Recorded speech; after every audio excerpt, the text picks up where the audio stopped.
ఓం శ్రీ మహాగణాధిపతి. తన దగ్గర వేద శాస్త్ర పురాణాలను అభ్యసించిన శిష్యులు అసిత, దేవల, వైశంపాయన, జైమని, సుమంతులను 5గురిని అంతకు ముందే లోక సంచారం కోసం పంపించే ఉన్నాడు వ్యాసుడు. ఇప్పుడు ఆశ్రమంలో తానొక్కడే. ఇది మరింత దిగులయింది. తాను వెళ్ళిపోవాలి అనుకున్నాడు. పుట్టిన చోటు కన్న తల్లి గుర్తుకు వచ్చాయి. గంగ ఒడ్డున కృష్ణద్వీపంలో అలనాడు తనను ప్రసవించి విడిచి కడివెడు దుఃఖంతో వెళ్ళిన తల్లి దాసరాజు కూతురు సత్యవతీదేవి జ్ఞాపకం వచ్చింది. వెంటనే కృష్ణద్వీపం చేరుకున్నాడు. తల్లి కనిపించలేదు. ఏమైందని పల్లెవారిని అడిగాడు. దాసరాజు సత్యవతిని శంతన మహారాజుకిచ్చి వివాహం చేశాడని చెప్పారు. దాసరాజును కలుసుకున్నాడు. కుశల వార్తలు అడిగి బయలుదేరాడు. సరస్వతీ నదీ తీరంలో ఆశ్రమం నిర్మించుకొని తపస్సుకు ఉపక్రమించాడు. సత్యవతి సంతనులకు 2 కుమారులు పుట్టారనే శుభవార్త తెలిసింది. సోదరులు జన్మించారని సంతోషించాడు. చిత్రాంగదుడు మొదటివాడు, విచిత్ర వీర్యుడు రెండోవాడు. 2 గుణవంతులు, రూపవంతులు, పరాక్రమవంతులు. శంతన మహారాజుకు మరో పెద్ద కొడుకు ఉన్నాడు. గంగాదేవి వల్ల జన్మించాడు. అతడే గాంగేయుడు, మహావీరుడు. ఈ 3 చూసుకొని శంతనుడు గర్వపడేవాడు. దేవతలకు కూడా అజేయుణ్ణి అని మురిసిపోయేవాడు. కొంతకాలానికి శంతనుడు కాలం చేశాడు. చిరిగిన వస్త్రంలా శరీరాన్ని విడిచిపెట్టేశాడు. ఆచారం ప్రకారం పెద్ద కొడుకు భీష్ముడు తండ్రికి ఉత్తర క్రియలు నిర్వహించాడు.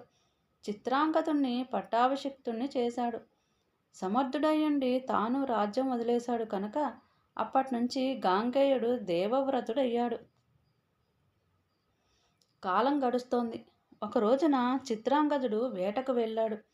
ఆ గాఢారణ్యంలో అతన్ని మరో గంధర్వుడు చూశాడు. బల పరాక్రమాలకు మెచ్చి విమానం దిగి వచ్చాడు. వీరోచితంగా ద్వంద్వయుద్ధం జరిగింది. కురుక్షేత్రం అనే పేరుతో వ్యవహరించబడే ఆ అరణ్య ప్రదేశంలో చెలరేగి ఆ యుద్ధం 3 ఏళ్లు సాగింది. గంధర్వుడు జయించాడు. చిత్రాంగదుడు మరణించాడు. భీష్ముడు అంత్యక్రియలు జరిపించాడు. చిట్టి తమ్ముడు విచిత్రవీరుడికి పట్టం కట్టాడు. తాను సంరక్షకుడిగా నిలిచాడు. సత్యవతీదేవి మంత్రి యొక్క గురువు ప్రబోధాలతో పుత్రశోకం నుంచి తేరుకుంది. వ్యాసుడు కూడా చిత్రాంగద మృతికి విచారించిన విచిత్రవీర్య పట్టాభిషేకానికి సంతోషించాడు. క్రమక్రమంగా విచిత్రవీరుడు యవ్వనంలో అడుగుపెట్టాడు. అతడికి వివాహం చెయ్యాలని గాంగేయుడు భావించాడు. సరిగ్గా అదే సమయానికి కాశీరాజు తన కూతుళ్ళు 3కి స్వయంవరం ప్రకటించాడు. దేశ దేశాల నుంచి మహారాజులెందరెందరో వచ్చారు. గాంగేయుడు ఒంటరిగా వెళ్ళి వారందరినీ చీల్చి చెండాడి రాచకన్యలను 3ని అపహరించి తెచ్చాడు. 3ని తల్లి సోదరి కూతురులాగా మన్నించాడు. సోదరుడికిచ్చి వివాహం జరిపిస్తానని తన తల్లి సత్యవతికి నివేదించాడు. బ్రాహ్మణులను పిలిచి ముహూర్తం పెట్టించాడు. అంతలో ఒక రోజున ఆ 3లోని పెద్దమ్మాయి భీష్ముడి దగ్గరికి వచ్చి సిగ్గుపడుతూ ఒక విషయం చెప్పింది. తాను అంతకుముందే శాల్వ మహారాజును వరించానని, మా ఇద్దరికీ మానసికంగా వివాహం అయిందని, అటుపైన నీ ఇష్టం అని తెలియపరిచింది. భీష్ముడు ధర్మ సంకటంలో పడ్డాడు. పెద్దలను, మంత్రులను, తల్లిని సంప్రదించాడు. వారి సూచన ప్రకారం ఆ అమ్మాయిని పంపించేశాడు. ఆ కన్యక సరాసరి శాల్వపతి ఇంటికి వెళ్ళింది. జరిగింది జరిగినట్లు చెప్పింది. పరస్పరం ప్రేమించుకున్నాం కనుక ధర్మపత్నిగా స్వీకరించమంది. శాల్వుడు అంగీకరించలేదు. నా కళ్ళ ముందే భీష్ముడు నీ చెయ్యి పట్టుకుని రథం ఎక్కించుకున్నాడు. ఇక నేను నీ పాణిగ్రహణం చెయ్యను. అతడు తల్లిలా భావించి నిన్ను పంపించిన నా దృష్టిలో నువ్వు పరోచ్చిష్టానికి వెళ్ళిపోమన్నాడు. ఏడుస్తూ భీష్ముడి దగ్గరికి వచ్చింది. జరిగింది చెప్పింది. అపహరించి తెచ్చావు కాబట్టి న్యాయతః నువ్వే నన్ను పెళ్లాడాలి అంది.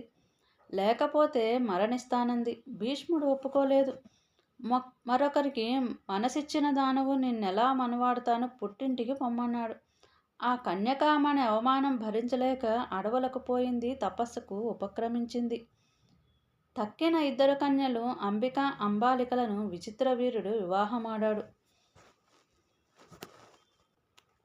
9 సంవత్సరాల పాటు సంతోషంగా ఉన్నాడు. హఠాత్తుగా రాజయక్ష్మ వ్యాధి వచ్చి మరణించాడు. సత్యవతీదేవి దారుణంగా విలపించింది. ప్రేతకార్యాలు మంత్రులతో జరిపించింది. ఒక రోజున ఏకాంతంగా భీష్ముడితో సంభాషించింది. శంతను మహారాజుకు పెద్ద కొడుకువు కాబట్టి రాజ్యం పాలించమంది. సోదరుడి భార్యను స్వీకరించి వంశం నిలబెట్టమంది. ఈ యయాతి వంశం అంతరించిపోకుండా చూడమంది. భీష్ముడు అంగీకరించలేదు. తండ్రి కోసం అలనాడు ప్రతిజ్ఞ చేశాను కనుక రాజ్యం చెయ్యను, వివాహం చేసుకోను అని మరోసారి భీష్మించాడు. వంశం ఎలా నిలబడుతుందా అని సత్యవతి దిగులు పట్టుకుంది. దానికి తోడు అరాచకం వచ్చి పడుతుందేమో అని మరొక భయం. అప్పుడు ధర్మశాస్త్రవేత్త భీష్ముడు ఒక సలహా చెప్పాడు. సద్బ్రాహ్మణుణ్ణి పిలిపించి కోడలతో నియోగించమన్నాడు. ఆ పుట్టేవాడు విచిత్ర వీరునికి క్షేత్రజుడు అవుతాడు కనుక కులరక్షణ కోసం ఈ పాటిది తప్పు కాదన్నాడు. అప్పుడు ఆ మనవడికి ఈ రాజ్యం అప్పగిద్దువు గాని నేను అతడి ఆజ్ఞలు శిరసావహిస్తాను అని కూడా మాట ఇచ్చాడు. సత్యవతీదేవి సరేనని సమ్మతించింది. తాను కన్యగా ఉన్నప్పుడు పరాశరుడి వల్ల జన్మించిన వ్యాసుడిని స్మరించింది. తలచినంతనే ప్రత్యక్షమయ్యాడు వ్యాసుడు.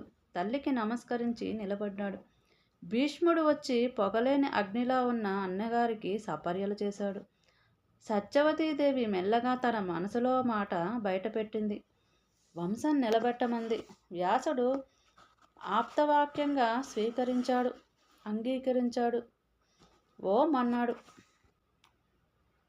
ఋతుకాలాన్ని ప్రతీక్షిస్తూ అక్కడే ఉండిపోయాడు వ్యాసుడు. ఇక అంబిక గర్భవతి అయింది. కానీ గుడ్డివాడు పుట్టాడు. సత్యవతి దుఃఖించింది. రెండో కోడలు అంబాలికను వినియోగించింది. ఆవిడకు ఒక పాండురోగి జన్మించాడు. వాడు రాజ్యానికి పనికిరాని వాడే అయ్యాడు. ఎలాగా అని సత్యవతి బాధపడింది. ఏడాది గడిచాక మరొక్కసారి వ్యాసుణ్ణి స్మరించి రప్పించింది. కోడల్ని పిలిచి మరొక్కసారి ప్రయత్నించమంది. ఈసారి అంబాలిక తన బదులు దాసిని నియమించింది. వ్యాసుడు కలిశాడు. ధర్మాంశతో విదురుడు జన్మించాడు. ఇలా వ్యాసుడు ధృతరాష్ట్ర, పాండు, విదురులకు జన్మకారకుడై యయాతి వంశాన్ని నిలబెట్టి భ్రాతృధర్మం నెరవేర్చాడు. సూత మహర్షి, నువ్వు చెప్పిన ఈ కథలో గర్భధారణ చాలా ఆశ్చర్యంగా ఉంది. సరే, అది అలా ఉండని, ముందసలు ఈ సంగతి చెప్పు. సత్యవతీదేవి వ్యాసుడికి తల్లి అన్నావు కదా, ఆవిడ శంతన మహారాజును వివాహం చేసుకుంది అన్నావు. కన్యగానే వ్యాసుడికి జన్మనిచ్చింది అన్నావు. అదేమిటి? పోనీ అంటే అలాంటి అమ్మాయిని శంతనుడు ఎలా వివాహం చేసుకున్నాడు? 2 పుత్రుల్ని ఎలా కన్నాడు? ఇవన్నీ మా సందేహాలు. సత్యవతి పుట్టుక, వేదవ్యాసుని పుట్టుక సవిస్తరంగా వినాలని పరమ కుతూహలంగా ఉంది. దయచేసి వివరించు నాయనా అని సౌనకాది మహామునులు అభ్యర్థించారు. సూతుడు ఇలా వివరించాడు. మునివర్యులారా, చతుర్వర్గి ప్రదాయిని ఆదిశక్తిని మనసారా మరొక్కసారి నమస్కరించి మీరడిగిన పురాణగాథను వివరిస్తాను. ఏ వంకతోనైనా సరే ఆ పరాశక్తి పేరుని ఉచ్చరిస్తే చాలు వాక్శక్తి సిద్ధిస్తుంది. ఆ దేవి వాంఛితార్థ ప్రదాయిని. కోరికలు తీరాలంటే అన్ని విధాలా ఆ శక్తిని ధ్యానించవలసిందే. పూర్వకాలం. ఓం శ్రీ మహాగణాధిపతయే నమః. ఓం శ్రీ శివాయ గురవే నమః. ఓం శ్రీమాత్రే నమః.